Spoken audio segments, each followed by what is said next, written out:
So now you've had a sleep on it, Manchester United fans. What do you think really was the issue there against Sevilla? I mean, it was just not good enough from a Manchester United side to go out of a competition that should be pretty much straightforward for Manchester United. To go out in that fashion, it's not good enough. But here are the 5 things I learned from Manchester United v Sevilla.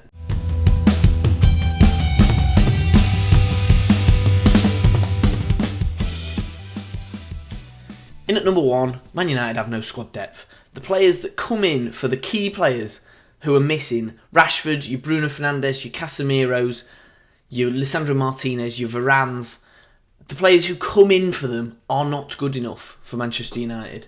There's no quality that's clear to see in any of Erik Ten Hag's options off the bench. Usually there's a couple of sort of average players, Scott McTominay, Fred, them sort of players, Lindelof to an extent. I thought Lindelof was okay last night. I mean, how good can you look in that defence? But I don't think there's enough squad depth at all. I think he made the right steps in signing like Malacia, who I do think is actually a decent footballer. I think they made the right steps in summer towards signing these players to sort of fill up his bench and make sure that he's got at least 2 players in every position on the pitch, which is what a top-class squad would have. It's what Man City have got, and look at how well they're doing this season. It's what Arsenal have got, and look at how well they're doing this season. It's what Liverpool had a couple of years ago when they were really successful. The options in defensive midfield, in attacking midfield, on the wings are just not good enough. In at number 2, David de Gea cannot be Erik Ten Hag's first choice goalkeeper for very long. He just wasn't good enough last night. All 3 goals, in my opinion, were his fault. Why is he's going to be getting a new contract from Manchester United?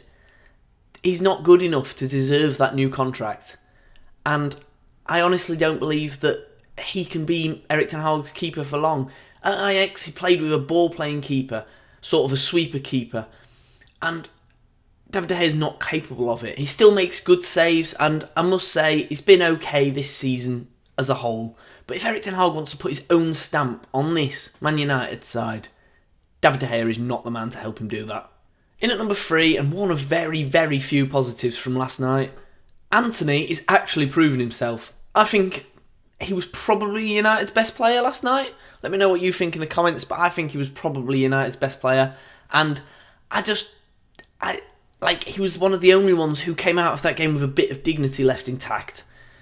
He's much better when Wan-Bissaka's behind him, so, you know, if Man United do get, like, the rumoured Jeremy Frimpong from Bayer Leverkusen this summer. But I've had a look at how Jeremy Frimpong will suit Antony's game and style of play. With where Antony cuts in, Jeremy Frimpong loves to stay wide, so maybe he'd be really good for Manchester United.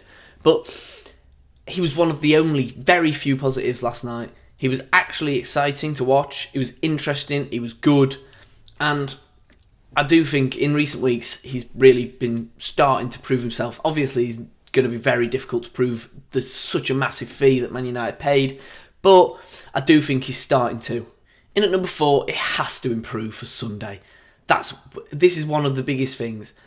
If Manchester United go out and play like that against Brighton, who are actually a good side, like Sevilla aren't good. Sevilla are still not good in their domestic leagues. They've had a rubbish season. They've not even been that great in the Europa League, and now they're into another semi-final of it, which I know it's their competition, but it's not good enough for Manchester United to lose to that Sevilla side. If they play like that on Sunday against Brighton, they will get absolutely battered. I do not think you can go out and play like that against this Brighton side and not expect... We've seen Brighton dismantle Liverpool, and Liverpool absolutely annihilated Man United. So this Sunday, it really scares me. I will be covering the game here again for Manchester Evening News, and you'll be able to tell from my player ratings after that game how annoyed I am with that team. And then, in at number 5, Fernandez.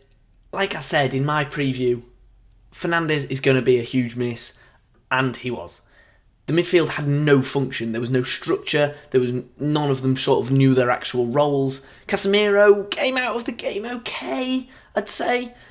He didn't really put a foot wrong, but you can't do anything if you're just one midfielder who's playing a decent game. I thought Sabitzer was really poor, and Eriksen just didn't really get involved that much. He ended up drifting out to left mid. in a 4-4-2 towards the end of the game, and then came off for Elanga late on, and Elanga was much better, which really says something. Without Fernandez there, he's like, yeah, he throws his arms up in the air sometimes, but he's so important for Manchester United. He's so important for the chance creation and the sort of ability that Man United show across the board. So I think I got it right in my preview, and I'm really disappointed I did get it right, because I really hoped that sort of Sabitzer would just slot into that role for a game. No Fernandez, you're all right, he's back for Sunday. But I do think I was proven right. Let us know what you think in the comments, Manchester United fans. What did you learn about that Sevilla loss? Make sure to check out the Manchester Red podcast that went out today. Check out the Manchester News for all the best Man United coverage, and see you next time.